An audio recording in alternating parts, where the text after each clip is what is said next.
ஊக்கமது கைவிடேல். ஔவையார் ஆத்திச்சூடியில் சொன்னது. எப்போதும் முயற்சியைக் கைவிடக்கூடாது. ஊக்கம். தமிழ் வார்த்தை மூலமாக இரு ஆங்கில வார்த்தைகளை அறிவோம். Inspire, inspire. Etymology explanation in Tamil. இது பழைய பிரெஞ்சு மொழியில் இன்ஸ்பைரா, உள்ளே ஊதுதல், இலிருந்து வந்தது.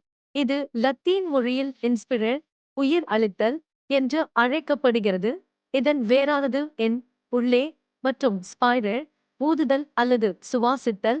இது புரோஇந்தோயூரோப்பிய மொழியில் ஸ்பேஸ், ஊதுதல் என்று தொடர்புடையது.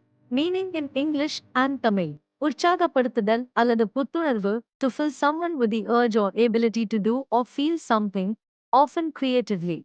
Motivate, motivate. Etymology explanation in Tamil. இது பிரெஞ்சு மொழியின் motiver, இயக்குதல், இலிருந்து வந்தது.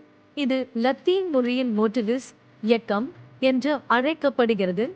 இதன் வேறானது மூவியோ, இயக்குதல். இது புரோஇந்தோயூரோப்பிய மொழியின் மிவு, இயக்குதல் என்று தொடர்புடையது. Meaning in English and Tamil.